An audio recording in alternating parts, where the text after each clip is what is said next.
अस्सलामुअलैकुम बच्चों, this is doctor Mohammad Shafi and you guys are watching biomistry. आज की वीडियो बहुत ही इम्पॉर्टेंट है क्योंकि आज से हम स्टार्ट करने वाले एक बहुत ही ज़बरदस्त और एक बहुत ही बेनिफिशियल सीरीज़ आप लोगों के लिए, क्योंकि इस सीरीज़ के अंदर बेसिकली हम डिस्कस करने वाले हैं chapter wise MCQs, chapter wise questions, chapter wise test जो बेसिकली बायोलॉजी के होंगे। और पीएमडीसी एमडीकैट के अंदर पीएमडीसी एमडीकैट के अंदर जितने भी चैप्टर्स हैं, पीएमडीसी एमडीकैट सिलेबस के अंदर जितने भी चैप्टर्स हैं, मेरी कोशिश होगी कि इन तमाम चैप्टर्स के प्रैक्टिस टेस्ट, इन तमाम चैप्टर्स के क्वेश्चंस, इन तमाम चैप्टर्स के एमसीक्यूज आपको वीडियो की सूरत में प्रोवाइड किए जाएं और एक एक क्वेश्चन का बहुत अच्छी तरीके से सॉल्यूशन प्रोवाइड किया जाए। अब इसको करने के लिए सबसे पहले आपको ये समझना होगा कि सर इंपॉर्टेंस क्या है, why we should do this, क्यों करें। देखो, सबसे पहली बात, एमडीकैट के अंदर अगर मैं 2026 की बात करूं तो इस वक्त एमडी कैट के सिलेबस के अंदर तकरीबन 45% जो वेटेज है एमडी कैट के पेपर के अंदर, वो सिर्फ बायोलॉजी का है। यानी कि अगर आप 81 आउट ऑफ 81 स्कोर कर लेते हो बायोलॉजी के अंदर, जो कि बहुत मुश्किल नहीं है, there are so many students of mine जिन्होंने बहुत अच्छे नंबर स्कोर किए हैं बायोलॉजी के अंदर and they are now studying in medical college. And अगर आप 81 आउट ऑफ 81 स्कोर कर लेते हो, जो कि बहुत आसान है, बस शर्त इतनी है कि आपके कॉन्सेप्ट्स अच्छे होने चाहिए, शर्त इतनी है कि आपने प्रैक्टिस किए हो क्वेश्चंस, शर्त इतनी है कि आपके कॉन्सेप्ट्स क्लियर हैं। तो अगर आप 81 आउट ऑफ 81 स्कोर करना चाहते हो तो ये कोई बहुत बड़ी चीज नहीं है, आप बहुत आराम से स्कोर कर सकते हो। तो बायोलॉजी के जो एमसीक्यूज है दे आर वेरी इंपॉर्टेंट, आप आराम से 81 आउट ऑफ 81 स्कोर कर सकते हो। अगर मैं फिजिक्स और केमिस्ट्री की बात करूं तो फिजिक्स में आपको न्यूमेरिकल्स मुश्किल लगते हैं, अगर मैं केमिस्ट्री की बात करूं तो केमिस्ट्री के अंदर इक्वेशंस आपको मुश्किल लगती होंगी, लेकिन बायोलॉजी एक ऐसा सब्जेक्ट है एमडीकैट के लिए जो आप आराम से अच्छा स्कोर कर सकते हो, क्योंकि आपका इंटरेस्ट भी होता है। और जब आपका इंटरेस्ट होता है तो आपके लिए 81 आउट ऑफ 81 स्कोर करना कोई बड़ी बात नहीं होती। देखो, अब इस पूरी सीरीज को करवाने का मतलब क्या है, इस पूरी सीरीज को करवाने का मतलब यह है कि आप चैप्टर वाइज एमसीक्यूज को प्रैक्टिस करो, चैप्टर वाइज क्वेश्चंस को प्रैक्टिस करो, और चैप्टर वाइज क्वेश्चंस को प्रैक्टिस करके ये देखो कि आप कहां स्टैंड करते हो। अगर आप सिर्फ प्रैक्टिस शीट सॉल्व करोगे तो हो सकता है वहां पे आपको क्वेश्चन ना समझ में आए कोई, और आपके पास कोई वीडियो सॉल्यूशन भी ना हो। तो this is the best opportunity. आपने करना यह है कि जब आप ये वीडियो देख रहे हो तो आपने सिंपली जो है वो अपने साथ एक नोट्स की कॉपी खोल के रखनी है, और हर क्वेश्चन के एंड के ऊपर, फॉर एग्जांपल अभी आपको क्वेश्चन नंबर 1 नजर आएगा, तो आपने क्या करना है, स्क्रीन को पॉज करना है, वीडियो को पॉज करना है, और वीडियो को पॉज करके खुद उसका सॉल्यूशन करना है। अगर आप उसका सॉल्यूशन कर लेते हो एंड वीडियो को देखने के बाद आपको समझ में आता है कि सर ये तो मेरा बिल्कुल ठीक हुआ, इसका मतलब है वो कॉन्सेप्ट, वो टॉपिक आपने बहुत अच्छे से प्रिपेयर किया हुआ है। और अगर लेट सपोज आपने उस क्वेश्चन को गलत किया है तो कोई मसले वाली बात नहीं है, आपको बहुत डिटेल में चीजें समझ में आ रही होंगी, और उसी क्वेश्चन के अंदर उस पूरे क्वेश्चन का जो कॉन्सेप्ट है वो आपको बहुत अच्छी तरीके से समझ में आ रहा होगा। अब सवाल ये होता है कि सर मैं सिंध का हूं, पंजाब का हूं, बलूचिस्तान का हूं, केपी का हूं, गिलगित का हूं, क्या मेरे लिए ये सीरीज काफी होगी, क्या मैं इस सीरीज को देख सकता हूं? देखो बेटा, इस पूरी सीरीज के अंदर जितने भी क्वेश्चंस हैं वो तमाम बोर्ड्स को मलहूज़े खातिर रखते हुए, तमाम बोर्ड्स को देखते हुए बनाए गए। तो आसान जबान में अगर मैं बात करूं तो सिंपल में, आप किसी भी बोर्ड से ताल्लुक़ रखते हो, आया आप गिलगित बल्तिस्तान से ताल्लुक़ रखते हो, बलूचिस्तान से रखते हो, केपीके से रखते हो या सिंध से रखते हो, आप इन क्वेश्चंस को सॉल्व करोगे तो आपके लिए अपना एग्जाम देना बहुत हद तक आसान हो जाएगा। तो आप आराम से इस चीज़ को सॉल्व कर सकते हो, किसी भी किस्म की कोई मसले मसाइल आपको देखने को नहीं मिलेंगे।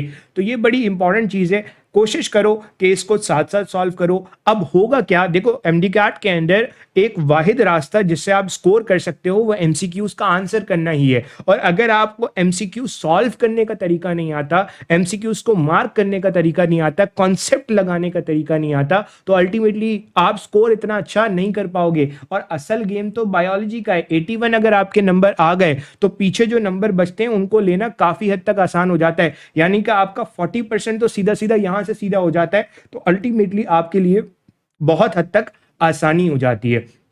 तो बताने का मकसद ये कि आपने कोशिश करनी है कि इस पूरी सीरीज को एंड तक देखना है, और मेरी कोशिश होगी कि तमाम चैप्टर्स जो एमडी कैट के अंदर इंक्लूडेड हैं उन तमाम चैप्टर्स के वीडियो सॉल्यूशन अपलोड किए जाए, ताकि आपको आइडिया हो सके कि आपकी प्रैक्टिस, आपके कॉन्सेप्ट इस वक्त कहाँ स्टैंड कर रहे हैं। So that's all about the introduction. बिना किसी देरी के हम इस वीडियो को स्टार्ट करते हैं और अपने चैप्टर की तरफ बढ़ते हैं। आज हम स्टार्ट करने वाले एक बहुत ही इंपॉर्टेंट चैप्टर, और ये जो चैप्टर है ये ह्यूमन फिजियोलॉजी से रिलेटेड एक काफ़ी अच्छा चैप्टर है। बहुत अच्छे कॉन्सेप्ट इसके अंदर आपको देखने को मिलते हैं, और अक्सर बच्चे बहुत से टॉपिक्स के अंदर कंफ्यूज भी होते हैं। इजी चैप्टर है कंपैरेटिवली। अगर आप इसके तमाम कॉन्सेप्ट्स को रिवाइज करना चाहते हो, तमाम क्वेश्चंस देखना चाहते हो कि किस किस तरह के इसके क्वेश्चंस बन सकते हैं, तो इस वीडियो को एंड तक देखना। तमाम क्वेश्चंस के आंसर ऑलरेडी इस वीडियो के अंदर आपको मिल रहे होंगे, और तमाम कॉन्सेप्ट्स बहुत अच्छे से आपको समझ में आ रहे होंगे। तो बिना किसी देरी के स्टार्ट करते हैं। पहला क्वेश्चन जो यहाँ पे मौजूद है कह रहा है all of the following features increases the efficiency of respiratory surface except. Respiratory surface वो होती है जिसके अक्रॉस आपके पास गैसियस एक्सचेंज होता है। अब वो कौन कौन सी प्रॉपर्टीज हैं जो रेस्पिरेटरी सरफेस की होनी चाहिए। सबसे पहले रेस्पिरेटरी सरफेस को मॉइस्ट होना चाहिए, जितना मॉइस्ट होगी उतना आराम से डिफ्यूजन हो जाएगा। रेस्पिरेटरी सरफेस का सरफेस एरिया ज़्यादा होना चाहिए। रेस्पिरेटरी सरफेस को पतला होना चाहिए ताकि डिफ्यूजन आराम से हो जाए। जो डिफ्यूजन ग्रेडियंट है वो ज़्यादा होना चाहिए, यानी कि मान के चलो अगर मुझे एक गैस को यहाँ से यहाँ लेकर जाना है, तो यहाँ जो कंसंट्रेशन हो गैस की वो बहुत ज़्यादा हो अंदर के मुकाबले में, तो आराम से डिफ्यूजन हो जाएगी, जिससे कहते हैं डिफ्यूजन ग्रेडियंट ज़्यादा होना चाहिए। तो ये वो तमाम फैक्टर्स हैं जो एक रेस्पिरेटरी सरफेस में होने चाहिए। अब अगर आप यहाँ देखो तो लार्ज सरफेस एरिया बिल्कुल होना चाहिए। आपसे पूछ रहा है क्या नहीं होना चाहिए एक्सेप्ट, तो ये तो होना चाहिए, ये आंसर नहीं हो सकता। Steep diffusion gradient is maintain, हाँ बिल्कुल ठीक है। It should be thin, obviously thin होनी चाहिए। क्या नहीं होना चाहिए, ड्राई होना चाहिए, मॉइस्ट होना चाहिए। तो आंसर यहाँ पे ऑप्शन ए हो जाता है। आगे चलते हैं। इस सवाल में आपसे कहा जा रहा है in humans the respiratory surface is only dash cell thick. Respiratory surface कितने सेल थिक होनी चाहिए ह्यूमंस के अंदर। तो सबसे पहली बात, ह्यूमंस में ये आपको एल्वोलाई मिला, एल्वोलाई के बाद ये आपको ब्लड वेसल नजर आ गई। इसके दरमियान एक बेसमेंट मेम्ब्रेन होती है, बट वो सेल की तो नहीं बनी मेजरली, ठीक है, मतलब उसको आप सेलुलर लेयर बहुत ज़्यादा नहीं मान सकते, ठीक है। तो अगर आप यहाँ देखो तो यहाँ पे आपको एल्व्यूलर एपिथेलियम नज़र आ रही है, एल्वोलाई के एपिथेलियम नज़र आ रही है, और दूसरी तरफ यहाँ पे आपको ब्लड वेसल का एंडोथेलियम नज़र आ रहा है, यानी कि ब्लड कैपिलरी का एंडोथेलियम नज़र आ रहा है। तो यहाँ पे कितने सेल थिक है, यहाँ पे सिर्फ 2 सेल थिक है, एक एल्व्यूलर एपिथेलियम, दूसरा आपके पास ये एंडोथेलियम। तो आंसर यहाँ पे क्या हो जाएगा, 2 सेल थिक, क्योंकि इसी के अक्रॉस क्या होती है, डिफ्यूजन होती है, that's why it is the respiratory surface. तो आंसर यहाँ पे 2 सेल हो जाएगा। आगे चलते हैं। अगले सवाल में कह रहा है which of the following is not a part of lower respiratory tract। lower respiratory tract का पार्ट क्या नहीं है। देखो लोअर रेस्पिरेटरी ट्रैक्ट में आप आंख बंद करके यहाँ पे आंसर फेरिंग्स लगाओगे, क्योंकि फेरिंग्स नेजल कैविटी, देन उसके बाद फेरिंग्स, ये आपके पास अपर रेस्पिरेटरी ट्रैक्ट का पाथवे बनता है। तो अप्रोप्रिएटली आंसर इसका फेरिंग्स बनेगा, ठीक है। लैरिंग्स में अक्सर बच्चे कंफ्यूज कर जाते हैं, बट राइट आंसर इसका फेरिंग्स बनेगा। आगे चलते हैं। इस सवाल में आपसे कहा जा रहा है each nasal cavity in humans is subdivided into 3 passageway by. अगर आप देखो दिस इज योर नोज, इस नोज की ये जो मिडल वॉल है this is the nasal septum. अब मान के चलो ये आपके पास एक साइड ऑफ नोज है, ये दूसरी नेजल कैविटी है। यहाँ पे आपको इस तरीके से कुछ बोनी प्रोजेक्शंस मिलती है जिन्हें आप कॉन्का कहते हो। इन कॉन्का की वजह से 3 ओपनिंग्स मिएटसेस बनते हैं, जिनको आप superior meatus, middle meatus, inferior meatus कहते हो। तो ये जो बेसिकली बोनी प्रोजेक्शंस बन रहे हैं ना, इनको कुछ किताबें कॉन्का कहती हैं, superior concha, middle concha, inferior concha. तो ये जो डिविजन्स हो रही है, ये जो एक नेजल कैविटी में 3 पैसेजवे बन रहे हैं, किसकी वजह से बन रहे हैं, बोन की वजह से बन रहे हैं। तो आंसर यहाँ पे बोन बनता है, ठीक है, वेरी सिंपल। आगे चलते हैं। कह रहे हैं which one of the following has the smallest diameter. Smallest diameter किसका होगा, लेफ्ट प्राइमरी ब्रोंकाई का या राइट प्राइमरी ब्रोंकाई का। देखो जो हमारे पास ब्रोंकाई तो यहाँ पे दिया हुआ है, ब्रोंकस तो दिया हुआ है, लेकिन यहाँ पे फिर कह रहा है रेस्पिरेटरी ब्रोंकियोल, और यहाँ पे दे रहा है ट्रेकिया। तो ट्रेकिया डिवाइड होता है ब्रोंकस के अंदर, ऑब्वियसली ट्रेकिया बड़ा साइज का है, फिर ब्रोंकस छोटे साइज के हो जाएंगे। उससे आगे जब आप जाओगे ब्रोंकियोल, तो ब्रोंकियोल और छोटे साइज का हो जाता है, कहा जाता है लेस देन 1 मिलीमीटर। ठीक है, तो ये जो इसका डायमीटर है वो नॉर्मली देखने को मिलता है, दैट्स वाई इसका आंसर जो है वो रेस्पिरेटरी ब्रोंकियोल होगा। आगे चलेंगे, अगले सवाल में कह रहा है the cartilage protect trachea from. ये जो सी शेप कार्टिलेज आपको ट्रेकिया में मिलती है, पीछे से ओपन होती है, ये जो अगर आप टच करो तो यहाँ पे आपको सी शेप कार्टिलेजेस नजर आएंगी। ये जो सी शेप कार्टिलेजेस हैं ये सी शेप होती है क्योंकि पीछे से ओपन होती है। अब ये पीछे से ओपन है तो सवाल ये होता है कि ये कार्टिलेज ही यहाँ पे क्यों है, ताकि अगर ये मसल का बना होता तो जब एयर नहीं होती है कोलैप्स कर जाता। तो नेचर ने इस ट्रेकिया को खुला रखने के लिए यहाँ पे कार्टिलेज दिया। तो किससे बचाना है, कोलैप्सिंग से बचाना है। तो आंसर यहाँ पे ऑप्शन सी बनता है, वेरी सिंपल। आगे चलते हैं, अगले सवाल में कह रहा है which one of the following is correct regarding the anatomy of diaphragm and intercostal muscle. Diaphragm और इंटरकोस्टल मसल के बारे में क्या स्टेटमेंट ठीक है। देखो डायफ्राम की जब बात करते हैं तो डायफ्राम आपके पास ऑब्वियसली जुड़ा हुआ है पीछे वर्टिब्रल कॉलम से, तो ये स्केलेटल मसल है।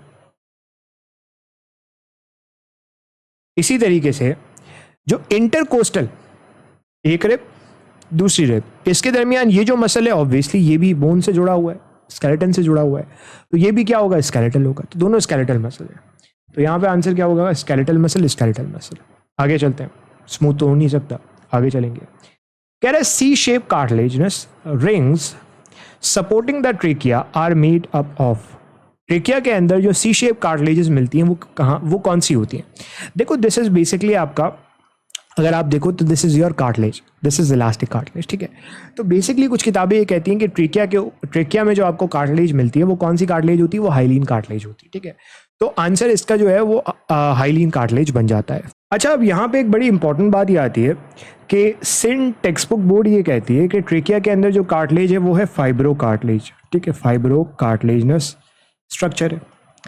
अब अक्सर किताबें इसको फाइब्रो कार्टिलेजनस लिखती हैं, तो इसका करेक्ट आंसर क्या बनता है। देखो दुनिया की जितनी भी एनाटॉमी की किताबें, मेजॉरिटी किताबें ट्रेकिया को ये कहती हैं कि ट्रेकिया के अंदर जो कार्टिलेज मिलती है वो हाइलीन कार्टिलेज होती है। तो अप्रोप्रिएटली जितनी भी बुक्स हैं, जो मेजॉरिटी किताबें हैं, उनके अंदर इसको हाइलीन लिखा हुआ है, तो आपको इसे हाइलीन ही मान के चलना है। आगे चलेंगे अगले क्वेश्चन की तरफ। कह रहा है wind pipe is dash to oesophagus. तो विंड पाइप आगे की तरफ है, पीछे को कहते हैं डॉर्सल, आगे को कहते हैं वेंट्रल। तो हमारे पास ये इसोफेगस है, इसके आगे ये ट्रेकिया। ठीक है, this is the ventral side और पीछे की तरफ है डॉर्सल साइड। ठीक है, तो बेसिकली ये जो विंड पाइप है ये डैश है इसोफेगस के आगे की तरफ प्रेजेंट है, तो it is ventral to oesophagus. ठीक है, वेरी सिंपल। आगे चलेंगे, अगले सवाल में कह रहा है the speciality common in the alveoli of lung and villi of intestine in mammals is that both. अब एल्वोलाई ऑफ लंग और विलाई ऑफ इंटेस्टाइन में क्या बेसिक जो है वो आपके पास स्पेशलिटी कॉमन है। देखो एल्वोलाई ऑफ लंग के अंदर आपको किसी भी सूरत सीलिएटेड एपिथेलियम तो देखने को नहीं मिलता, सिंपल क्यूबॉइडल एपिथेलियम होता है। They are situated for diffusion of gases. Intestine में डिफ्यूजन ऑफ गैसेस का कोई कॉन्सेप्ट ही नहीं है। They provide a larger surface area. भाई एल्वोलाई लार्जर सरफेस एरिया में किसी हद तक तो आ सकते हैं, लेकिन इंटेस्टाइन में विलाई भी आते हैं, बट मेजॉरिटी क्या हो सकता है, मेजॉरिटी इसका आंसर क्या यही हो सकता है या ऑप्शन डी हो सकता है। तो ऑप्शन डी पढ़ लेते हैं पहले। कह रहा है rich supply of blood vessel and lymphatic ducts. इसका आंसर ये नहीं बन सकता क्योंकि यहाँ पे लिम्फेटिक डक्ट की बात की है। एल्वोलाई में इतने लिम्फेटिक डक्ट नहीं होते, तो यहाँ पे जो करेक्ट आंसर बनेगा वो बनेगा ऑप्शन बी। दोनों लार्ज सरफेस एरिया बना रहे हैं। विलाई में इस तरीके से आपको फिंगर लाइक प्रोजेक्शंस मिलते हैं, और एल्वोलाई भी बेसिकली क्या कह रहे होते हैं, सरफेस एरिया को बढ़ा रहे होते हैं। तो आंसर यहाँ पे ऑप्शन बी बनता है। अगले सवाल की तरफ चलते हैं, और इस सवाल में कह रहा है which of the following statement about the structure of lung is true. Structure of lung के बारे में क्या स्टेटमेंट ठीक है। कह रहा है left lung is smaller with 2 lobes. Left lung small होता है 2 लोब्स के साथ, मान सकते हैं। Right lung is smaller, no, right lung तो थोड़ा सा बड़ा होता है, उसमें 3 लोब्स होते हैं, सुपीरियर, मिडल, इंफीरियर। ठीक है, तो इसका मतलब ये तो नहीं हो सकता। Right lung is larger with 2 lobes, नहीं 3 लोब्स होते हैं, ये भी गलत हो गया। Left lung is larger, know small होता है 2 लोब्स के साथ, उसमें से मिडिल सुपीरियर और इन्फीरियर लोब होता है, तो ये भी गलत हो गया। आंसर क्या हो गया? Option A. ठीक है, सिंपल स्ट्रेट फॉरवर्ड। आगे चलते हैं। कह रहा है human lungs are spongy because of the presence of millions of, humans में जो लंग्स होते हैं वो स्पॉन्जी होते हैं, क्यों? क्योंकि ह्यूमंस में आपको इस तरीके से कुछ स्ट्रक्चर मिलते हैं जिन्हें आप एल्वोलाई कहते हो। तो क्योंकि मिलियंस ऑफ एल्वोलाई मौजूद हैं तो वो एक स्पॉन्जी अपीयरेंस दे रहे हैं, स्पॉन्जी स्ट्रक्चर बना रहे हैं, इस वजह से ह्यूमन लंग्स जो है वो स्पॉन्जी होते हैं। तो आंसर एल्वोलाई होगा। मिलियंस ऑफ एल्वोलाई आपको देखने को मिलते हैं, एल्वोलाई द मेजर रीजन। ठीक है, आगे चलेंगे। कह रहे which of the following is correct while a person is inhaling air, जब एक शख्स एयर को इनहेल कह रहा है तो क्या होता है? बहुत सिंपल सी बात है। सबसे पहले तो डायफ्राम कॉन्ट्रैक्ट करता है। जब डायफ्राम कॉन्ट्रैक्ट करता है तो ऊपर नीचे का जो डायमीटर है, ऊपर नीचे का जो वॉल्यूम है वो बढ़ता है। वॉल्यूम बढ़ेगा तो एयर अंदर आएगी प्रेशर कम होने की वजह से। तो डायफ्राम तो कॉन्ट्रैक्ट करेगा, इसका मतलब ये तो नहीं हो सकता। और एक्सटर्नल इंटरकोस्टल मसल भी वही काम करता है जो डायफ्राम कर रहा है, यानी कि ये भी कॉन्ट्रैक्शन करेगा। अब अगर ये भी कॉन्ट्रैक्शन करेगा तो इसका मतलब है यहाँ पे इंटरनल इंटरकोस्टल मसल कॉन्ट्रैक्ट तो गलत हो जाएगा, एक्सटर्नल इंटरकोस्टल मसल रिलैक्स, ये भी गलत हो जाएगा। आंसर क्या हो जाएगा? External intercostal muscle contract. ठीक है, तो basically external intercostal muscle contract करता है और इंटरनल इंटरकोस्टल मसल, ठीक है, इंटरनल इंटरकोस्टल मसल रिलैक्स करता है। तो यहाँ पे ये होता है बेसिकली आपके पास इनहेलिंग ऑफ एयर, यानी कि इंस्पिरेशन में वॉल्यूम बढ़ता है, वॉल्यूम बढ़ता है, प्रेशर कम होता है। ये बेसिक से कॉन्सेप्ट है जो आपने कभी भी नहीं भूलने। तो आंसर यहाँ ऑप्शन ए बनता है। आगे चलते हैं। कह रहे एक्सपायर्ड एयर, जो हम एयर एक्सपायर कर रहे हैं उसमें सारी चीज़ें हो सकती हैं सिवाय क्या नहीं हो सकता? क्या उसमें ऑक्सीजन होगी? यस, जितनी ऑक्सीजन डिफ्यूज हो गई, बाकी तो आ जाएगी वापसी। तो ये तो होगा। कार्बन डाइऑक्साइड जाहिर सी बातें होगा। वाटर वेपर्स भी होंगे। क्या डस्ट पार्टिकल्स होने चाहिए? भाई लंग से जो एयर आ रही है उसके अंदर डस्ट पार्टिकल का कोई कॉन्सेप्ट ही नहीं, क्योंकि डस्ट पार्टिकल जब आप एयर को इनहेल कर रहे हो तो वेस्टिब्यूलर एयर्स ने डस्ट पार्टिकल को ट्रैप कर लिया है। तो एक्सपायर्ड एयर में तो वो बिल्कुल भी नहीं हो सकते ना। तो आंसर यहाँ पे क्या हो जाएगा? ऑप्शन डी बन जाएगा। बाकी तीनों हो सकते हैं, बाकी तीनों पॉसिबल है, हो सकते हैं। ठीक है, आगे चलते हैं। इस सवाल में आपसे कह रहा है rate of breathing in an adult human at rest is, ठीक है, एक अडल्ट इंसान जो कि रेस्टिंग कंडीशन के ऊपर है उसका ब्रीदिंग रेट कितना होता है? सिंध टेक्स्ट बुक बोर्ड कहती है 12 से 20 के दरमियान होता है, पंजाब टेक्स्ट बुक बोर्ड कहती है 15 से 20 के दरमियान होता है। तो इट मीन्स के ज़्यादा अच्छा कॉन्सेप्ट जो है वो आप 15 से 20 रेस्पिरेशन पर मिनट लगा सकते हो। तो आंसर यहाँ पे 15 to 20 हो जाएगा। ठीक है, आगे चलते हैं। कह रहे residual volume in lung can be excelled during, residual volume जो लंग्स में बचता है, जितनी भी आप फोर्सफुल एक्सपिरेशन कर लो उसके बावजूद भी वो एक्सहेल कर सकते हो कब?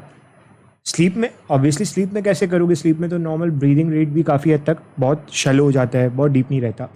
एक्सरसाइज में नहीं, एक्सरसाइज में भी नहीं होगा। फोर्सफुल ब्रीदिंग में नहीं, मैंने आपको बताया जितनी भी फोर्सफुल ब्रीदिंग कर लो फिर भी लंग्स के अंदर कुछ ना कुछ एयर रह जाती है और उसको आप एक्सपेल आउट नहीं कर सकते। तो आंसर यहाँ पे ऑप्शन बी बनता है। स्ट्रेट फॉरवर्ड कॉन्सेप्चुअल सवाल। आगे चलेंगे। कह रहे हैं most of the oxygen in our blood is transported as, most of the oxygen जो ब्लड के अंदर होती है वो कैसे ट्रांसपोर्ट होती है? तो ऑक्सीजन को मिला दिया जाता है हीमोग्लोबिन के साथ और बनाया जाता है ऑक्सी हीमोग्लोबिन। तो तकरीबन 97% जो आपके पास ऑक्सीजन होती है वो हीमोग्लोबिन के साथ कंबाइन होकर जाती है। तो आंसर यहाँ ऑप्शन बी बनता है। आगे चलेंगे। कह रहे all factors decrease the oxygen carrying capacity of haemoglobin except, कौन कौन से वो फैक्टर्स हैं जो हीमोग्लोबिन के ऑक्सीजन के को लेके जाने वाली सलाहियत को कम करेंगे सिवाय? क्या high partial pressure of oxygen कम करेगा, या high partial pressure of carbon dioxide कम करेगा, या हाई टेम्परेचर कम करेगा, या लो पीएच कम करेगा? देखो एक बात है, जब भी टेम्परेचर बढ़ता है तो ऑक्सीजन की हीमोग्लोबिन के साथ बाइंडिंग कैपेसिटी कम हो जाती है। तो ये तो जाहिर सी बात है होगा ही होगा, यानी कि ये तो होता है, डिक्रीज करता है। तो इसका मतलब ये तो आंसर नहीं बन सकता। लो पीएच भी करता है तो ये भी नहीं हो सकता। अब आंसर क्या होगा? High partial pressure of carbon dioxide होगा या high partial pressure of oxygen होगा?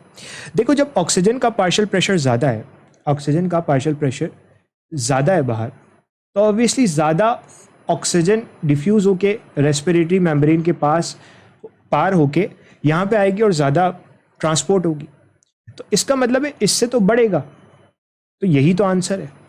जबकि high partial pressure of carbon dioxide से क्या होगा, high partial pressure of carbon dioxide से ऑक्सीजन बेसिकली निकल के बाहर चली जाएगी, तो ऑक्सीजन कैरिंग कैपेसिटी हीमोग्लोबिन की कम हो जाएगी। तो यहाँ पे आंसर ऑप्शन डी बनता है। सवाल में आपसे कहा जा रहा है रेस्पिरेटरी पिगमेंट जो कि मसल के अंदर ऑक्सीजन को स्टोर करता है, उसका स्ट्रक्चर कैसा होता है। तो बेसिकली ये बात कर रहा है मायोग्लोबिन की। अब जब आप मायोग्लोबिन की बात करते हो तो मायोग्लोबिन मसल के अंदर ऑक्सीजन को बाइंड करके रखता है और इसका स्ट्रक्चर बहुत सिंपल सा होता है, एक हीम का मॉलिक्यूल मिलता है और एक ग्लोबिन की चेन होती है। स्ट्रक्चर सिंपल सा होता है। अब ये कौन सा स्ट्रक्चर रखता है प्रोटीन का, क्वाटरनरी, टर्शरी, कौन सा? तो most of the book says कि इसका जो स्ट्रक्चर होता है वो टर्शरी होता है, तो इसलिए आप इसको टर्शरी स्ट्रक्चर के अंदर लेके जाओगे। आगे चलते हैं। कह रहे movement of carbon dioxide and oxygen across the alveoli and capillary take place by. अब मान के चलो ये आपके पास कैपिलरी है और ये आपके पास एल्वुलाई है। अब इसके अक्रॉस ये जो गैसियस एक्सचेंज हो रहा है ये क्या प्रोसेस है? सिंपल गैसेस है तो डिफ्यूजन होगा, बहुत सिंपल सी बात है, डिफ्यूजन होगा। सबसे आसान सवाल है ये। तो यहाँ पे क्या हो रहा है, सिंपल डिफ्यूजन हो रहा है, तो आंसर यहाँ ऑप्शन ए बनता है। इस सवाल में कहा जा रहा है कार्बमिनो हीमोग्लोबिन जब बनता है, कब बनता है? Dash combined with dash of globin chain of haemoglobin. Carbamino haemoglobin तब बनता है जब कार्बन डाइऑक्साइड बाइंड करता है हीमोग्लोबिन के साथ। अब हीमोग्लोबिन इतना बड़ा है, कहाँ बाइंड करेगा? एक तो हीम ग्रुप होता है, हीम के साथ ग्लोबिन की चेन होती है, कहाँ बाइंड करेगा? तो कुछ किताबें ये कहती है, including Punjab text book board, वो ये कहती है कि नॉर्मली अब फॉरन आपका जो जहन में क्या आएगा, कार्बन डाइऑक्साइड हीम, ये लगा दोगे। This is the wrong answer according to different books including Punjab text book board. क्यों? क्योंकि पंजाब टेक्स्ट बुक बोर्ड या डिफरेंट बुक्स ये कहती हैं कि असल में ग्लोबिन चेन के अमाइनो ग्रुप पे कार्बन डाइऑक्साइड बाइंड करता है। तो अमाइनो ग्रुप किसका? ग्लोबिन चेन का, उसके ऊपर कार्बन डाइऑक्साइड बाइंड करता है। तो कार्बन डाइऑक्साइड तो बाइंड करेगा बट किसके साथ? अमाइनो ग्रुप के साथ। तो आंसर यहाँ ऑप्शन डी बनेगा, इसीलिए इसका नाम कार्बमिनो हीमोग्लोबिन है। डिफरेंट बुक्स यही कहती है तो हम भी इसको मान के आगे चलते हैं। इस सवाल में आपसे कह रहा है amount of carbon dioxide carried by pulmonary vein. अच्छा, आप पहले ना बेसिक उसूल समझते हैं। आर्टीरियल ब्लड के अंदर हम ये समझते हैं कि सिर्फ ऑक्सीजन होती है, कार्बन डाइऑक्साइड नहीं होता। This is wrong concept. Arterial blood में 50 ml कार्बन डाइऑक्साइड होती है पर 100 ml ऑफ ब्लड, और वेनस ब्लड में क्योंकि हम ये समझते हैं कि कार्बन डाइऑक्साइड 100% है, तो ये रॉन्ग कॉन्सेप्ट है, क्योंकि यहां पे होता है 54 ml carbon dioxide per 100 ml of blood. अगर हम इस कॉन्सेप्ट को देख के चलें तो हमें यहाँ पल्मोनरी वेन पूछ रहा है, तो हम देखते ही आंसर क्या लगाएंगे? 54 ढूंढेंगे, 54 ये नजर आ रहा, देखते ही हम आंसर ए लगा देंगे। बट क्या ए आंसर ठीक है? क्योंकि अगर आपको याद हो पल्मोनरी वेन ब्लड लेके जाती है लंग से हार्ट की तरफ, तो इसमें ऑक्सीजन ज्यादा होगी या कार्बन डाइऑक्साइड ज्यादा होगी? ऑब्वियसली ये जो सारी कहानी है ये रिवर्स है, किसके लिए? पल्मोनरी सर्कुलेशन के लिए, क्योंकि लंग से हार्ट में जो ब्लड जा रहा है वो ऑलरेडी ऑक्सीजनेटेड होगा। तो यहाँ पे नेचुरली क्या होना चाहिए? यहाँ पे कार्बन डाइऑक्साइड को कम होना चाहिए। कितना होता है नॉर्मली? 50 ml पर 100 ml ऑफ ब्लड। ठीक है, 50 ml पर 100 ml of blood would be the right answer. अब सवाल ये होता है कि इसका आंसर 54 क्यों नहीं होगा? क्योंकि सिंपल सी रीजन है कि लंग से हार्ट में जो ब्लड जा रहा है वो कैसा है? लंग से हार्ट में जो ब्लड जा रहा है वो आपके पास ऑक्सीजनेटेड ब्लड है। अब यहीं पे अगर आपसे एक सवाल बना लिया जाए और पल्मोनरी आर्टरी की जगह, पल्मोनरी वेन की जगह आर्टरी पूछ ली जाए, तो अब आंसर आपके पास option A 54 ml of carbon dioxide per 100 ml of blood बन जाएगा। बाकी कोई भी आर्टरी पूछे मेजरली तो आपने उसका आंसर इसी के हिसाब से मार्क करना होगा। आगे चलते हैं। अगले सवाल में कह रहा है कार्बोनिक एनहाइड्रेस वो एंजाइम है जो कि आपको कहाँ मिलता है? नॉर्मली ये कार्बोनिक एनहाइड्रेस आपको आरबीसी में मिलता है और ये कार्बन डाइऑक्साइड को वाटर के साथ कंबाइन करवाता है, ये रिएक्शन करवा रहा होता है, इसलिए इसका आंसर क्या होगा? RBC would be the right answer, majorly RBC. ठीक है, आगे चलेंगे। अगले सवाल में आपसे क्या कह रहा है? कह रहा है the percentage of carbon dioxide transported by our blood in the form of bicarbonate. Bicarbonate की सूरत में कितनी परसेंट ट्रांसपोर्ट होती है? तकरीबन 70% जो ट्रांसपोर्ट होती है वो हमारे पास बाइकार्बाइन की सूरत में होती है। 20% कार्ब अमीनो हीमोग्लोबिन की फॉर्म में होती है मेजरली, और बाकी ट्रांसपोर्ट आपको देखने को मिलती है। तो यहाँ पे जो आंसर बनेगा वो 70% बनेगा। 70% would be the right answer. आगे चलेंगे। कह रहा है which of the following have the same binding site on haemoglobin. किसकी बाइंडिंग साइट सेम है हीमोग्लोबिन के ऊपर? तो अभी हमने देखा ऑक्सीजन बाइंड करती है हीम ग्रुप के साथ। On the other hand carbon dioxide bind करती है ग्लोबिन के ऊपर अमाइनो ग्रुप के। अक्सर बच्चे इसका आंसर देखते ही क्या लगाएंगे? ऑक्सीजन एंड कार्बन डाइऑक्साइड, जो कि गलत है। इसका आंसर है ऑक्सीजन एंड कार्बन मोनोऑक्साइड, क्योंकि एक दूसरे के लिए कंपीट करते हैं। अगर कार्बन मोनोऑक्साइड की कंसंट्रेशन बढ़ जाएगी तो वो ऑक्सीजन की जगह बाइंड करना शुरू हो जाएगा। इसीलिए यहाँ पे आंसर क्या बनेगा? ऑप्शन है। आंसर इज ऑप्शन है। कार्बन मोनोऑक्साइड और ऑक्सीजन की बाइंडिंग साइड तकरीबन सिमिलर है, डिफरेंट बुक्स यही कहती है, तो हम इसको भी मान के चलते हैं। आगे चलते हैं। क्या है number of oxygen molecule transported by one molecule of haemoglobin. देखो एक मॉलिक्यूल ऑफ हीमोग्लोबिन के अंदर 4 हीम ग्रुप, 4 ग्लोबिन की चेन होती है। एक हीम ग्रुप के साथ एक ऑक्सीजन बाइंड कर सकता है, तो 4 के साथ 4 ऑक्सीजन बाइंड करेगा। नंबर ऑफ ऑक्सीजन मॉलिक्यूल, तो यहाँ पे आंसर क्या हो जाएगा? 4 हो जाएगा। ठीक है, सिंपल, वेरी सिंपल। आगे चलते हैं। कह रहा है haemoglobin readily combined with oxygen to form dash. अब ये जो ऑक्सी हीमोग्लोबिन का कलर होता है ये ब्राइट रेड कलर होता है। ठीक है, तो bright red wood be the right answer. Very simple question, इतना डिफिकल्ट नहीं है। आगे चलेंगे। कह रहे हैं which of the following statement is not true about muscle haemoglobin. Muscle haemoglobin जिसे आप मायोग्लोबिन कह रहे हो, उसके बारे में क्या स्टेटमेंट ठीक नहीं है? तो कह रहे फाइब्रस इन नेचर है। याद रखना, it is globular in nature. Tertiary structure globular होता है, तो यही चीज तो सही नहीं है। आंसर यहाँ ऑप्शन सी बनता है। बट आगे पढ़ लेते हैं। सिंगल पॉलीपेप्टाइड, एक ग्लोबिन की चेन, एक हीम ग्रुप। ठीक है, ऑक्सीजन को स्टोर करेगा मसल के अंदर। ठीक है, ये बात भी है। परफायरिन रिंग मिलेगी। ठीक है, बिल्कुल, हीम ग्रुप के अंदर आपको परफायरिन रिंग मिलती है और सेंट्रल एटम आयरन होता है। ठीक है, ये भी होगा।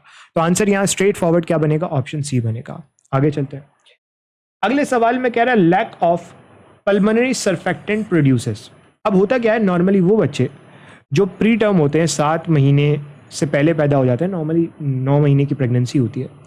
अगर 7 महीने से पहले बच्चा पैदा हो जाए तो क्या होता है, एल्वोलाई के अंदर नॉर्मली सर्फेक्टेंट मौजूद होता है। ये सर्फेक्टेंट जो सरफेस टेंशन है उसको कम करता है, जिसकी वजह से एल्वोलाई कोलैप्स नहीं करते। अब अगर बच्चा 7 महीने से पहले पैदा हो रहा है तो सर्फेक्टेंट नहीं बन पाएगा। जब सर्फेक्टेंट नहीं बन पाएगा तो एक मसला आ जाएगा जिसमें उसको सांस लेने में प्रॉब्लम होगी, क्योंकि एल्वोलाई कोलैप्स कर चुके हैं, सरफेस टेंशन कम तो नहीं हुई है। इस मसले को कहते हैं RDS, रेस्पिरेटरी डिस्ट्रेस सिंड्रोम। तो यहाँ पे आंसर क्या बनेगा? रेस्पिरेटरी डिस्ट्रेस सिंड्रोम बनेगा। Very simple. आगे चलते हैं। अगले सवाल में कह रहा है the elastic cartilage covering the opening of wind pipe. अब ये विंड पाइप है, मान के चलो ये ट्रेकिया है। ट्रेकिया के ऊपर आपको लैरिंग्स मिलेगा। ठीक है, और लैरिंग्स में आपको इस तरीके से एक लिड मिलती है, जो लिड बेसिकली क्या करती है, जब भी आप खाना खा रहे होते हो तो वो लिड बंद कर देती है, ट्रेकिया को, लैरिंग्स को बंद कर देती है। That lid is basically made up of elastic cartilage. अब ये क्या होती है? ये होती है हमारे पास एपीग्लॉटिस। ठीक है, तो दिस इज एपीग्लॉटिस। फंडस नहीं होगा, ग्लॉटिस नहीं होगा, ऑरिफिस नहीं होगा, epiglottis would be the right answer. वो लिड ग्लॉटिस को बंद करती है, यानी कि लैरिंग्स को क्लोज कर देती है, तो खाना पीछे चला जाता है ईसोफेगस के अंदर। तो करेक्ट आंसर यहाँ पे क्या बनेगा? ऑप्शन ए, एपीग्लॉटिस बनेगा। इस सवाल में आपसे कह रहा है it is not the component of air sac. इनमें से कौन सा एयर सैक, जैसे आप एसएनएस कहते हो, उसका कॉम्पोनेंट नहीं है? देखो याद रखना कि टर्मिनल ब्रोंक्यूल से नीचे क्या आता है? रेस्पिरेटरी ब्रोंक्यूल आता है, एल्वियुलर डक्ट आता है, फिर एल्वुलस आता है। ठीक है, एल्वुलाई आता है। तो टर्मिनल ब्रोंक्यूल के नीचे जो कुछ है, टर्मिनल ब्रोंक्यूल के डिस्टल जो कुछ है, उसको आप एसएनएस कहते हो। अब अगर वो एसएनएस है, ठीक है, जैसे आप एयर सैक भी कह सकते हो, तो वो मेनली काम कर रहा होता है। क्या उसमें टर्मिनल ब्रोंक्यूल आएगा? ऑब्वियसली टर्मिनल ब्रोंक्यूल के नीचे तो टर्मिनल ब्रोंक्यूल तो नहीं आएगा, तो it is not the component of the air sac. तो आंसर यहाँ क्या होगा? टर्मिनल ब्रोंक्यूल होगा। नॉट पूछा है, क्या कंपोनेंट नहीं है, तो आंसर ऑप्शन ए होता है। आगे चलते हैं। कह रहे partial pressure of oxygen at alveoli. Alveoli में पार्शियल प्रेशर ऑफ ऑक्सीजन कितना होता है? तो भाई 100 से ज़्यादा होता है, यानी कि 104 मिलीमीटर ऑफ मर्करी होता है। अगर 60 से कम हो जाए तो बहुत तेज़ी से जो ऑक्सीजन है वो हीमोग्लोबिन से अलग होना शुरू हो जाती है। तो यहाँ पे आंसर क्या हो जाएगा? ऑप्शन बी हो जाएगा। इस सवाल में आपसे कह रहा है during the condition of shock, जब भी शॉक की कंडीशन होगी तो जो एल्व्यूलर वेंटिलेशन है यानी कि जो नॉर्मल रेस्पिरेशन है वो कौन रेगुलेट करेगा? तो हमें पता है कार्बन डाइऑक्साइड की कंसंट्रेशन रेस्पिरेटरी रेट को ज़्यादा इफेक्ट करती है as compare to oxygen. But shock की कंडीशन जब भी होती है तो शॉक की कंडीशन में जो ऑक्सीजन का पार्शियल प्रेशर है या ऑक्सीजन की कंसंट्रेशन है that is going to actually regulate the whole thing. तो इसलिए यहाँ पे partial pressure of oxygen would be the right answer. ठीक है, ये शॉक कंडीशन की बात कर रहे हैं जब बॉडी शॉक में। आगे चलेंगे, कह रहे carbon dioxide transported by haemoglobin as carbamino compound, तो ऑब्वियसली 20% होगा, अभी हमने देखा था। आगे चलते हैं, इस सवाल में आपसे कह रहा है it is not a function of carbonic anhydrase. Carbonic anhydrase का फंक्शन क्या नहीं है? अब कार्बोनिक एनहाइड्रेज आपको आरबीसी में मिलता है। ये आरबीसी में क्या करता है? कार्बन डाइऑक्साइड को मिलाता है वाटर के साथ और बनाता है कार्बोनिक एसिड H2CO3। फिर ये H2CO3 फर्दर टूटता है और टूटने के बाद कन्वर्ट हो जाता है हाइड्रोजन आइन और बाइकार्बाइन में। अब ये जो बाइकार्बाइन है ये तो चला जाता है बाहर, इसके बदले में क्लोराइड आइन अंदर आता है, इसे कहते हो आप क्लोराइड शिफ्ट। ये जो हाइड्रोजन आइन है ना, ये क्या करता है? ये जाके बाइंड करता है हीमोग्लोबिन के साथ और हीमोग्लोबिन के साथ बाइंड करते हुए हीमोग्लोबिन की जो ऑक्सीजन कैरिंग कैपेसिटी है उसको कम करता है और ऑक्सीजन हीमोग्लोबिन से अलग हो जाती है।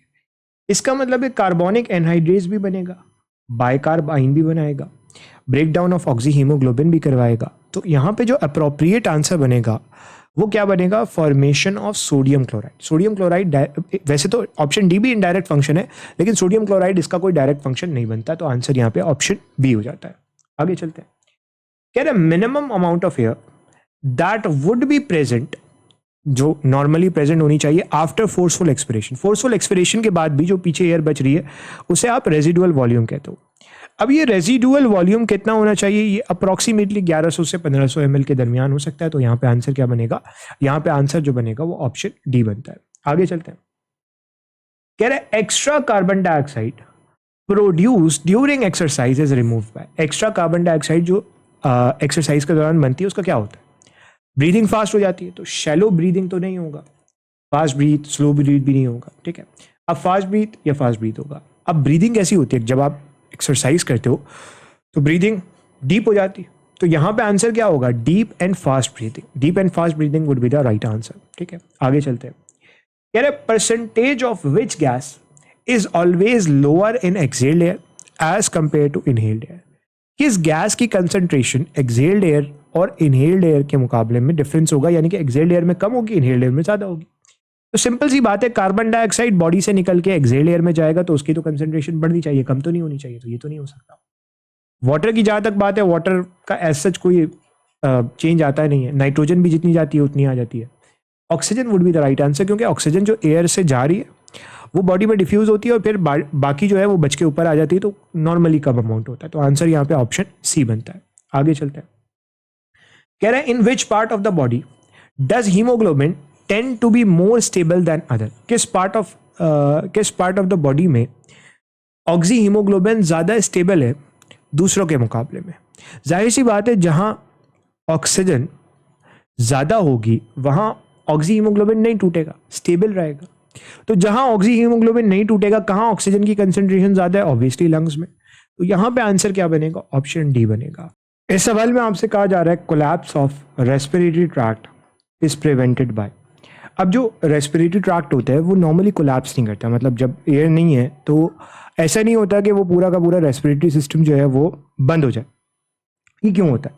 उसकी एक रीज़न तो हमने देखी कि यहाँ पे सी शेप कार्टिलेजेस मिलती हैं। दूसरा बड़ा इंपॉर्टेंट रीज़न ये है कि यहाँ पे नॉर्मली पूरे के पूरे रेस्पिरेटरी ट्रैक्ट के अंदर आपको कुछ अमाउंट के अंदर रेजिडुअल एयर भी मिलती है। ठीक है, अगर मैं प्रिसाइजली रेजिडुअल एयर की बात करूँ तो रेस्पिरेटरी ट्रैक्ट से ज़्यादा इंपॉर्टेंट जो रेजिडुअल एयर है वो आपको देखने को मिलती है लंग्स के अंदर। तो लंग्स के अंदर रेजिडुअल एयर लाजमी तौर पर होगी। ठीक है, तो इसका मतलब है रेजिडुअल एयर भी होगी।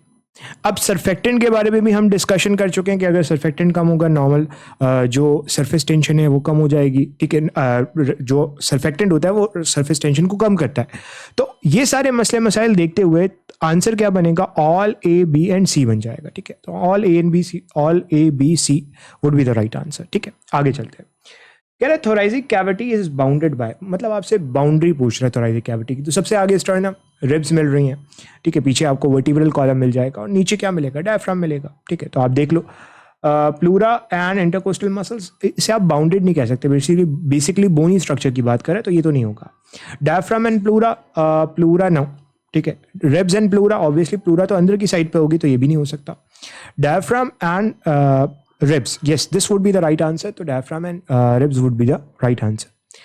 आगे चलेंगे, कह रहा है proton binds with dash part of haemoglobin. Haemoglobin के दो पार्ट होते हैं, एक हीम पार्ट होता है, एक ग्लोबिन पार्ट होता है। तो ये जो हीम पार्ट है, this is the protein part. इस प्रोटीन पार्ट के साथ कौन बाइंड करता है, इस प्रोटीन पार्ट के साथ प्रोटोन यानी कि H पॉजिटिव आयन बाइंड करता है, ठीक है। तो यहाँ पे प्रोटीन पार्ट क्या है, ग्लोबिन, ग्लोब्यूलिन नहीं ग्लोबिन, ठीक है। तो आंसर क्या हो गया, ऑप्शन सी हो गया।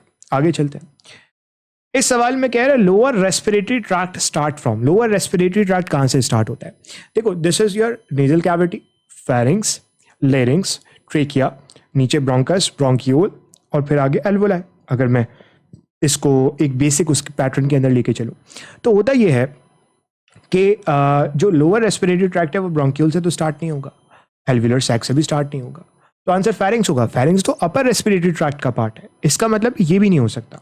The correct answer would be trachea. Trachea जो है वो करेक्ट आंसर बनता है, तो trachea would be the right answer, ठीक है। आगे चलते हैं, कह रहे it will not increase the gas exchange of respiratory gases. क्या चीज एक्सचेंज ऑफ गैसेस को इंक्रीज नहीं करेगी। अगर पार्शियल प्रेशर ऑफ ऑक्सीजन ज्यादा होगा तो ऑब्वियसली ज्यादा एयर निकल के डिफ्यूज होके ब्लड वेसल में आएगी, ठीक है। इसका मतलब है ये तो एक्सचेंज ऑफ गैसेस को इंक्रीज करेगा। जितना ज्यादा सरफेस एरिया होगा उतना ज्यादा गैसेस एक्सचेंज होगा, ये भी हो सकता है। जितनी ज्यादा कैपिलरीज होंगी उतना ज्यादा गैसेस एक्सचेंज होगा, ये भी होगा। Physiological dead space would be the right answer. Physiological dead space का क्या मतलब है, वो एयर जो नॉर्मली गैसेस एक्सचेंज में कंट्रीब्यूट नहीं कर रही। अब हो सकता है कि कोई एल्वोलाई ऐसा है जो मेल फंक्शन है या उसके अंदर कोई प्रॉब्लम है, तो नॉर्मली वो गैस, उसमें एयर तो है बट वो गैसेस एक्सचेंज नहीं कर रहा, this is physiological dead space. तो आंसर यहाँ पे क्या हो जाएगा, option D physiological dead space हो जाएगा। आगे चलते हैं, कह रहा है ड्यूरिंग स्वॉलोइंग ऑफ फूड, जब हम फूड को स्वॉलो करते हैं तो कौन सा स्ट्रक्चर ऐसा है जो फूड को ग्लॉटस में एंटर होने से बचाता है। ग्लॉटस बेसिकली लैरिंग्स के अंदर आपको देखने को मिलेगा। तो अब हमें पता है, मान के चलो this is your लैरिंग्स, लैरिंग्स this is your trachea, trachea के ऊपर लैरिंग्स, और यहाँ पे आपको एक फ्लैप मिलता है, ये बना होता है आपके पास इलास्टिक कार्टिलेज का। तो जब भी आप खाना खाते हैं फ्लैप बंद कर देता है लैरिंग्स को, जिसकी वजह से खाना पीछे की तरफ चला जाता है, इसोफेगस की तरफ। तो यहाँ पे क्या मिलेगा आपको, इलास्टिक कार्टिलेज का फ्लैप मिलेगा। तो आंसर यहाँ ऑप्शन सी बन जाता है, और वेरी स्ट्रेट फॉरवर्ड क्वेश्चन।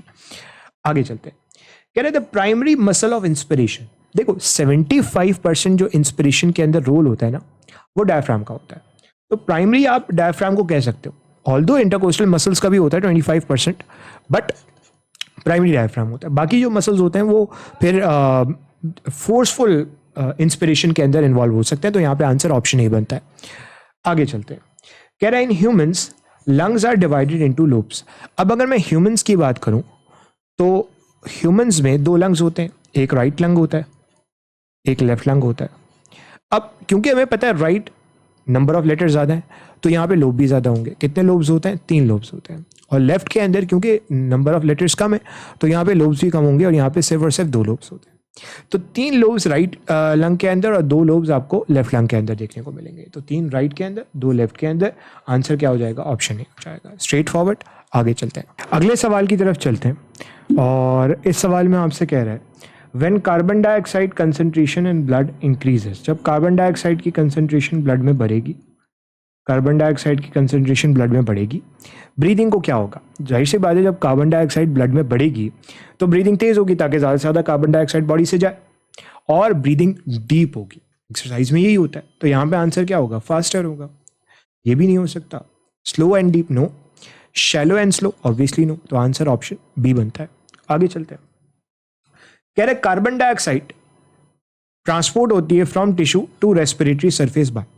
अब जाहिर सी बात है, ट्रांसपोर्ट ऑफ कार्बन डाइऑक्साइड के 3 ही रास्ते हैं, यानी कि बायकार्बाइन की सूरत में हीमोग्लोबिन के साथ बाइंड करके, या प्लाज्मा में डिसॉल्व होके। तो बायकार्बाइन और हीमोग्लोबिन के साथ बाइंड करना ये आरबीसी में होता है, जिसे आप एरिथ्रोसाइट कहते हो, और प्लाज्मा में डिसॉल्व होके भी जाएगा। तो आंसर क्या होगा, ऑप्शन ए बनेगा, स्ट्रेट फॉरवर्ड सवाल। आगे चलेंगे। क्या बोले, covering of the lung is called, lung के ऊपर जो कवरिंग होती है उसको क्या कहते हैं। मान के चलो ये लंग है, तो इसके ऊपर ये जो कवरिंग होती है ना, this is called pleura, this is called pleural membrane या प्लूरा, ठीक है। हार्ट के अराउंड जो कवरिंग होती है दैट इज पेरिकार्डियम, पेरिकार्डियम, ठीक है। तो पेरिटोनियम तो नहीं होगा, वो तो एब्डोमेन में मिलती है, और पेरिकार्डियम भी नहीं होगा, तो pleural membrane would be the right answer, ठीक है। आगे चलेंगे। इस सवाल में आपसे कह रहा है, in the alveoli of the lungs the air at the site of gaseous exchange is separated from the blood bye. अब ये एल्वोलाई और इस एल्वोलाई के अंदर एयर है, यहाँ पे आपके पास ब्लड है, तो ब्लड और एयर के दरमियान, ये जो ब्लड है और यहाँ पे जो एयर है उसके दरमियान आपको क्या मिल रहा है। सबसे पहले यहाँ पे रेस्पिरेटरी जो सरफेस है उसके अंदर ये आपको देखने को मिल रहा है एल्वियुलर एपिथेलियम, फिर आपको बीच में बेसमेंट मेम्ब्रेन देखने को मिल सकती है, फिर जाहिर सी बात है आपकी जो है वो डिफरेंट लेयर्स होंगी, ब्लड वेजल की जो लेयर्स होती है। अच्छा, अब ब्लड वेजल की लेयर कौन सी होती है, पहले तो ये समझना होगा कि यहाँ पे कौन सी ब्लड वेजल होती है। यहाँ पे होती है सिर्फ और सिर्फ कैपिलरी, तो क्योंकि यहाँ पे सिर्फ और सिर्फ कैपिलरी होती है, तो कैपिलरी की जो लेयर होती है वो होती है सिर्फ और सिर्फ एक सेल की लेयर, जिसे आप एंडोथीलियम कहते हो। तो यहाँ पे अब कंफ्यूज करने के लिए ना सिर्फ एल्वियुलर एपिथेलियम दिया है, नो, एल्वियुलर एपिथेलियम सिर्फ नहीं है, एल्वियुलर एपिथेलियम के साथ ये एंडोथीलियम भी मिल रही है, दिस इज एंडोथीलियम। और यहाँ पे ब्लड कैपिलरी है, ठीक है, ब्लड आर्टरी नहीं है, ब्लड की वेन नहीं है, कुछ इस तरह से नहीं है। तो यहाँ पे जो करेक्ट आंसर बनेगा वो एल्वियुलर एपिथेलियम और कैपिलरी एंडोथीलियम बनेगा, आंसर इज ऑप्शन बी। अब यहाँ पे कंफ्यूज रखने के लिए इन्होंने capillary endothelium and tunica adventitia दिया हुआ है, ये नहीं हो सकता। इसी तरीके से यहाँ पे कंफ्यूज करने के लिए भी इन्होंने एल्वियुलर एपिथेलियम, कैपिलरी एंडोथीलियम और tunica, thin layer of tunica media और ट्यूनिका एडवेंटिशिया आपको कैपिलरी में देखने को नहीं मिलती। तो करेक्ट आंसर क्या हो जाएगा यहाँ पे, ऑप्शन बी हो जाएगा। आगे चलते हैं। कह रहे हैं emphysema develop mainly because of, emphysema क्यों होता है। एम्फाइसीमा का जो मेजॉरिटी रीजन है ना वो है स्मोकिंग। तो जो इंसान स्मोकिंग करता है उसके अंदर एम्फाइसीमा के चांसेस बढ़ जाते हैं। अब एम्फाइसीमा में होता क्या है, जो एल्वोलाई की वॉल है वो डैमेज हो जाती है। मान के चलो ये एक एल्वोलाई, ये दूसरा एल्वोलाई, नॉर्मली एल्वोलाई इस तरीके से, बट अगर एल्वोलाई की वॉल डैमेज हो जाएगी तो इस तरीके से सरफेस एरिया कम हो जाएगा और ये सिंपल एक मिलके एक एल्वोलाई के अंदर कन्वर्ट हो जाएंगे। That is a very basic phenomena. तो यहाँ पे cigarette smoking would be the right answer, ठीक है। आगे चलेंगे। कह रहे maximum amount of oxygen is lost from the blood in the, maximum amount of oxygen का ब्लड से कहाँ जाता है। तो हमें पता है ये एल्वोलाई है, ये आपके पास ब्लड वेसल है, ब्लड कैपिलरी है, ठीक है। ऑक्सीजन यहाँ गई, अब ब्लड से ऑक्सीजन जो है वो ट्रांसपोर्ट होगी और ब्लड से ट्रांसपोर्ट होने के बाद अल्टीमेटली इसको जाना है, ये ब्लड कैपिलरी अगेन आ गई, यहाँ पे आपको टिश्यू मिल रहा है, उसके सेल्स मिल रहा है, तो अब ये निकल के यहाँ से यहाँ जाएगी और मेजॉरिटी यहीं पे जो है वो रिलीज हो जाता है। तो बेसिकली कैपिलरी में रिलीज होता है जो काम मौजूद है अराउंड द टिश्यू सेल्स। तो आंसर क्या हो जाएगा, ऑप्शन ए हो जाएगा। अराउंड सराउंडिंग द एल्वोलाई नहीं होगा क्योंकि वहाँ पे तो ऑक्सीजन जो है वो नॉर्मली आ रही होती है ब्लड में, गैसेस एक्सचेंज होके ब्लड में आ रही होती है, ठीक है। तो ये तो नहीं हो सकता। Arteries of the blood obviously नहीं होगा, left auricle of the heart भी नहीं हो सकता। तो आंसर क्या हो जाएगा, ऑप्शन ए हो जाएगा। आगे चलते हैं।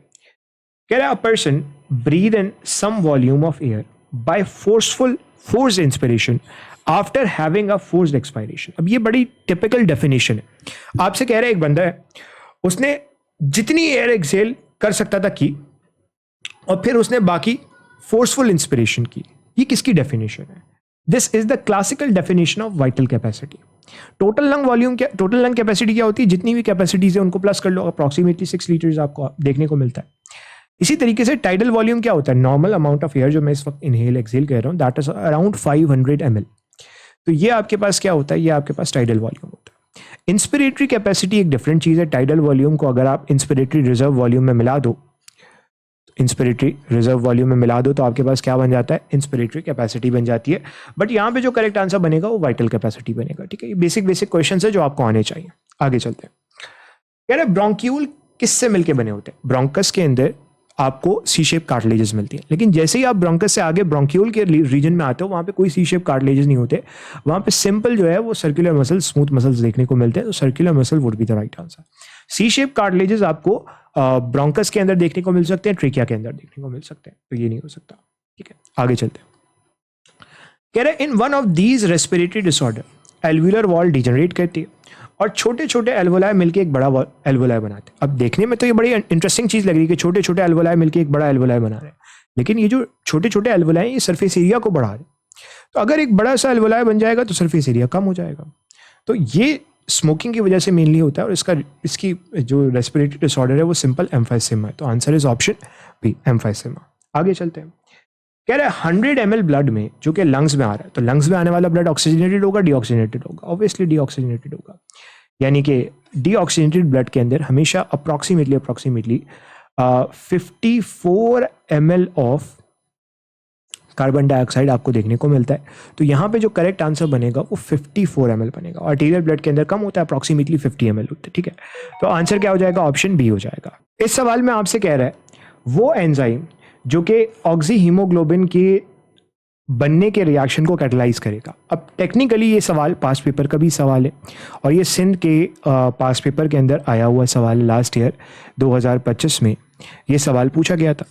अब टेक्निकली देखा जाए तो ऑक्सी हीमोग्लोबिन यानी कि ऑक्सीजन और हीमोग्लोबिन को कंबाइन करने में कोई एंजाइम नॉर्मली काम नहीं करता, लेकिन कुछ किताबें खासतौर पे आपकी जो टेक्स्ट बुक्स हैं, जिसमें आपकी सिंध टेक्स्ट बुक बोर्ड है, ये कहती है, सिंध टेक्स्ट बुक बोर्ड ये कहती है कि भाई यहाँ पे कार्बोनिक एनहाइड्रेस काम करता है। टेक्निकली ये गलत कॉन्सेप्ट है क्योंकि डायरेक्टली कोई काम नहीं कर रहा, बट स्टिल टेक्स्ट बुक के अंदर लिखा है तो टेक्स्ट बुक से ही आपका एग्जाम बन सकता है। तो आंसर क्या बनेगा? ऑप्शन सी बनेगा। आगे चलते हैं। अगले सवाल में आपसे क्या कह रहा है? अगले सवाल में कह रहा है it is not a function of nasal cavity. Nasal cavity का फंक्शन क्या है? एयर अंदर जाएगी, डस्ट पार्टिकल को ट्रैप करना, एयर को मॉइस्ट करना, एयर को वार्म करना, ये सब काम है। क्या काम नहीं है? Exchange of gases. ये किसका काम है? ये ऑब्वियसली आपके पास काम है रेस्पिरेटरी सरफेस का। तो यहाँ पे ये आंसर हो जाएगा ऑप्शन डी। आगे चलेंगे।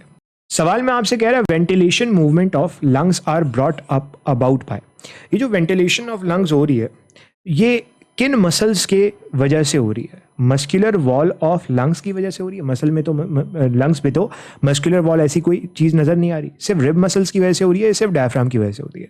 रिब मसल्स और डायफ्राम की वजह से, दोनों की वजह से हो रही है। 75% यहाँ पे डायफ्राम इन्वॉल्व है, 25% यहाँ पे जो है वो रिब मसल इन्वॉल्व है। वैसे दोनों की वजह से हो रही है। तो आंसर क्या हो जाएगा? ऑप्शन डी हो जाएगा। आगे चलते हैं। कह रहे functional unit of lungs are called. अब ये बड़ा इंटरेस्टिंग सवाल है। मैंने आपको बताया कि टर्मिनल ब्रोंक्यूल के नीचे जो कुछ है उसको आप एसिनस कहते हो, जिसे आप एयर सैक भी कह सकते हो। अब ये जो एयर सैक है असल में जो रेस्पिरेटरी सिस्टम है, पूरा का पूरा रेस्पिरेटरी सिस्टम है, उसके अंदर जो असल काम हो रहा है वो यहाँ पे हो रहा है। तो यहाँ पे जो आंसर बनेगा वो एयर सैक बनेगा। Air sac would be the right answer. आगे चलेंगे। कह रहा है रेस्पिरेटरी ट्यूब्यूल्स जिन्हें आप ब्रोंक्यूल कहते हो, ये कब होता है? जब उनका डायमीटर क्या हो जाए? किससे कम हो जाए? लेस देन 1 mm हो जाए। लेस देन 1 mm डायमीटर हो जाएगा तो उसे आप ब्रोंक्यूल कहोगे। आंसर हो जाएगा ऑप्शन सी। आगे चलते हैं। अगले सवाल में कह रहे हैं इनमें से कौन सा रेस्पिरेटरी डिसऑर्डर ऐसा है that is related to malnutrition, जो कि मैल न्यूट्रिशन से रिलेटेड है। मैल न्यूट्रिशन का मतलब यह है कि सम वॉट कुछ ना कुछ ऐसा है जिसकी वजह से न्यूट्रिशन की कमी हो रही है एंड अल्टीमेटली प्रॉब्लम देखने को मिल रही है। तो क्या कैंसर मैल न्यूट्रिशन से होता है? नो। क्या एम्फाइसेमा मैल न्यूट्रिशन से होता है? नो। स्मोकिंग से होता है? Normally no. एस्थमा होगा या ट्यूबरक्लोसिस होगा? देखो टीबी जो है ना वो नॉर्मली क्राउडेड सिचुएशन के अंदर फैल रहा होता है, और दूसरा ये कि जब भी बॉडी की न्यूट्रिशन कम होती है तो इम्यून सिस्टम वीक होता है एंड ट्यूबरक्लोसिस के चांसेस बढ़ जाते हैं। तो this would be the right answer. अगर हम वैसे देखते हुए चलें तो tuberculosis would be the right answer. आगे चलेंगे। कह रहा है exhaled air contain how much amount of carbon dioxide. Exhaled air के अंदर कितने अमाउंट ऑफ कार्बन डाइऑक्साइड होती है? देखो नॉर्मली अगर मैं बात करूं तो 78% या 79% कुछ किताबें कहती हैं नाइट्रोजन एयर के अंदर होती है, और यही 78% या 79% वापस भी आती है। 21% ऑक्सीजन जाती है इनहेल एयर में, और 16% से वापस आती है। ठीक है, 16% से वापस आती है। जबकि अगर मैं कार्बन डाइऑक्साइड की बात करूं तो 0.02 से लेकर 0.04% कार्बन डाइऑक्साइड बॉडी में जाती है इनहेल एयर में, और 4% रिमेनिंग वापस आती है। ठीक है, तो बढ़ के आती है। तो कार्बन डाइऑक्साइड पूछ लिया तो आंसर वुड बी ऑप्शन है। यहाँ पे आके तमाम जो गैशियस एक्सचेंज रिलेटेड क्वेश्चंस थे या रेस्पिरेशन रिलेटेड क्वेश्चंस थे वो कंप्लीट होते हैं, और हमने जितने भी क्वेश्चंस इससे पूछे जा सकते थे तमाम क्वेश्चंस कंप्लीट किए। सो आई होप सो कि अब यहाँ पे सारे कॉन्सेप्ट आपके क्लियर हो गए होंगे। Still if you have any question you can ask in the comment section. आज के लिए हम इतना ही रखते हैं। इंशाल्लाह आपसे एक नई वीडियो में नए चैप्टर के साथ मुलाकात होगी। तब तक के लिए अल्लाह हाफिज़।